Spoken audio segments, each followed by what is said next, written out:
Welcome back to the Daily D, and today we are making whipped shortbread. I have a sweet tooth. I love baked goods, and I love like chocolate and sweet and caramel. But I have to admit, these are my favorite cookies. They're not chocolate. They're not overly sweet. They say they're a shortbread, but they're not a hard shortbread like a normal shortbread. This is whipped shortbread. So it's very soft. You pop it in your mouth and it melts in your mouth. It completely disappears. So they're really, really good. Now, I did say I was going to show you with my hand mixer more often, but today's a very busy day and this requires a lot of mixing. So rather than stand here and whip this for 10 to 15 minutes, I'm going to put it on my on my stand mixer, and that way I can get some other things done while it's on. So I'm going to give you a list of the ingredients. You need 2 cups butter softened. You need 1 cup confectioner's sugar or icing sugar. You need ½ a cup of cornstarch and 3 cups all-purpose flour. Now, one of the things you have to know about this is when it says the butter needs to be soft, it needs to be soft. Now, a lot of times recipes will say softened butter, and if mine's kind of sort of semi-soft, I'll use it.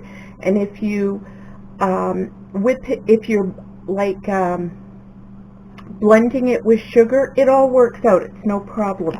This is different. You need it to be soft. I made these one year when it was kind of chilly in the house, and they just didn't turn out as well. It's not that they tasted bad, it's that they didn't look as pretty.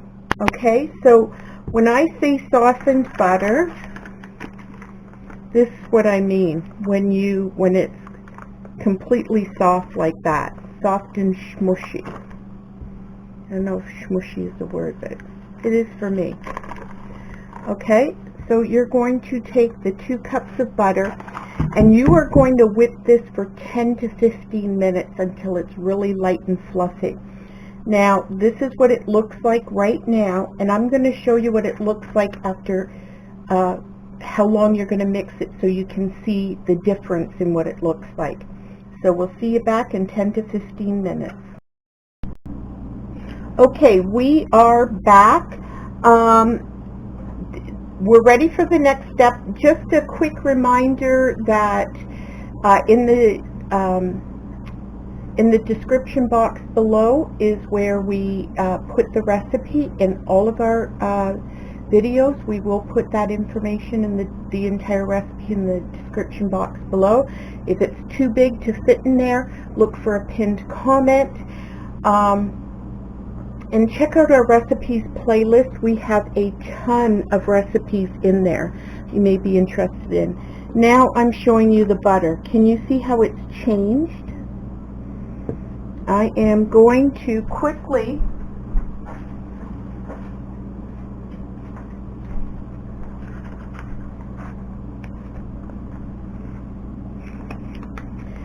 look at the difference in color. See how it started off yellow and now it's like white? It looks like whipped cream. Okay, so that's what happens to it when you beat it enough. When you don't, it stays kind of yellow, and if you look at it, it's soft and creamy. Now, if your butter isn't quite soft enough, don't put it in the microwave. It won't work. It's not melted butter. It has to be soft butter. Okay, so the next step is you're going to take your icing sugar and cornstarch,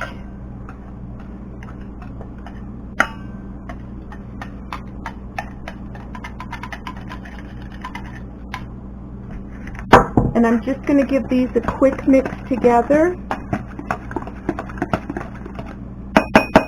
By the way, I love this. It's great for mixing dry ingredients. And then I'm going to put this in, and I'm just going to mix it around a bit like this. I'm doing this just so that it doesn't fly up when you turn on the mixer. So I'm just incorporating the dry ingredients a bit. Okay, so this is going to go back on the mixer, and it will stay on for another 5 to 10 minutes, and we'll be back. Okay, if you can see, it's very, very creamy. It looks like whipped cream or pudding. It's just a beautiful consistency. Right now, we are going to take a teaspoon of almond extract. I prefer using the pure extracts. They are more money, but I find that the other ones kind of tend to have an artificial taste. So I'm going to put this on the mixer just for a minute, just to incorporate the almond flavor. This is optional. I guess you could put in vanilla, but we prefer just that slight almond taste. And then once we mix this for 1 minute to incorporate the almond extract, we will put in our flour, incorporate a little bit at a time. Don't forget to always scrape the sides of your bowl. It's really important. And if you're using a mixer, to make sure and get under to the very bottom to make sure everything is very well incorporated. So we'll see you once all the flour is in.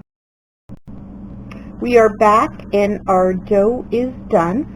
So you can just take a tablespoon or something and use it to put it on parchment paper.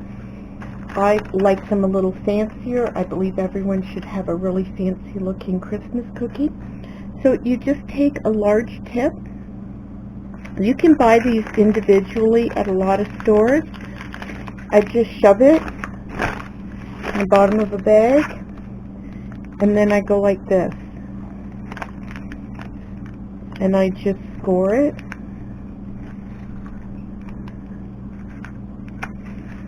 And pop it off.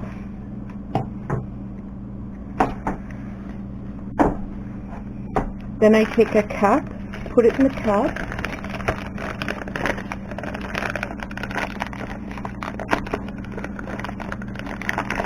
put the bag over the cup. Now, one of these tips, you can make fancy deviled eggs, all kinds of things with it, so it's well worth the maybe $1 or $2 that you spend for it. And I just put in the dough. I don't put too much in with these cookies. I just would rather fill it up a little by little.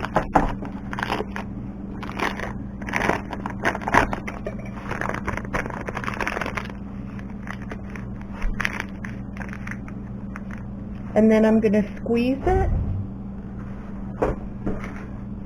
until I see it coming through. Okay.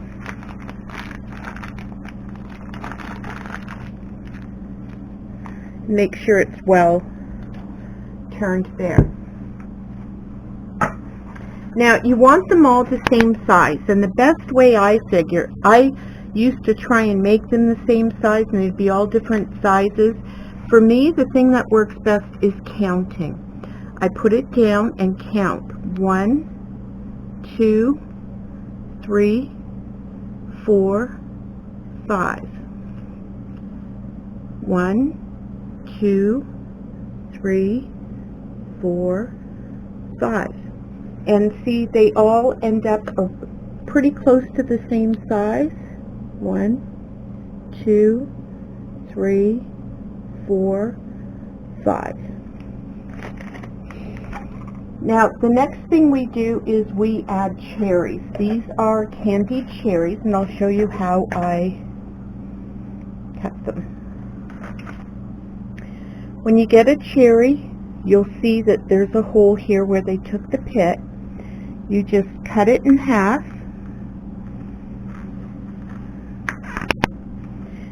And you end up with 2 pieces like this, and you put them in the middle of the cookie. Okay, and for the green ones,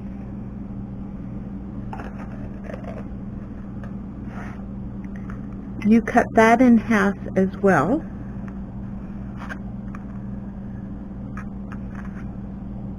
So you have your half here. And then you cut this into 3 pieces. Okay, so you have 3 pieces that look like that. And then you take this and you put it as close to or just slightly underneath. Now, a lot of times these will, the green from the red will separate just because the cookie expands a little bit, but that's okay. And I put them on both sides, and it makes them look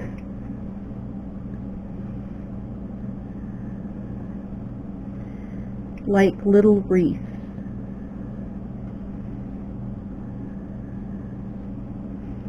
And they don't have to be perfect. Let your kids do them. They're not perfect, and they'll look good anyways. It's just at the end of the day, people just look at the cookie and go, oh wow, is that the fancy cookie? Put them in your mouth, they melt in your mouth. So we are going to go through and do a tray of these cookies, and we'll be back. So this tray here is decorated with the candied cherries little wreaths, and this tray, except for this one right here, we're leaving blank because we usually do like one batch with the cherries, one batch plain, but because we're doing the video, I thought, well, I should show this to you.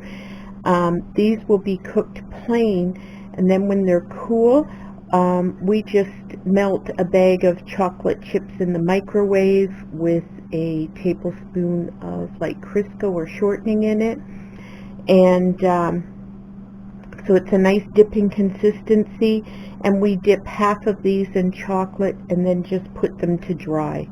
And so half are like these are half chocolate dipped, and those are the cherries, and they make really nice statement cookies. So we're going to get these cooked and we'll be back with you. It is currently the next morning. We didn't finish getting these out of the oven until about after 11, so I didn't want to dip them last night. I think because I was so exhausted, I may have forgotten to tell you how long they were cooked for. For the particular size mine were, I cooked them for 9 minutes at 375 degrees. And what you're looking for is just a light brown bottom. You'll just see it when it starts turning light brown, golden brown, just around the edges. That's when it's done. So you don't want to overcook them. Mine, it's 8 to 10 minutes. Mine were in for 9. So we're just going to dip these.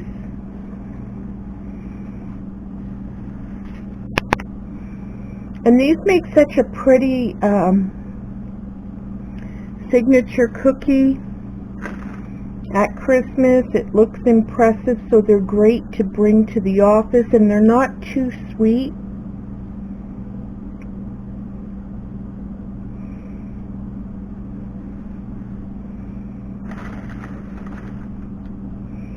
So I'm just going to dip a couple more of these, and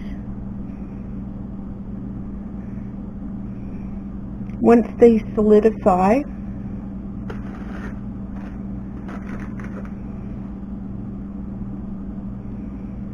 they're good to go. And the chocolate ones freeze well also. Don't they look pretty if you look at them? Because you can still, especially if you pipe them, they have that store-bought look to them in a good way. Okay, so thank you for joining us. Don't forget to check out our recipes playlist. We'll be adding recipes a few times every week. We would appreciate it if you liked, commented, and perhaps subscribed. And until next time, happy baking.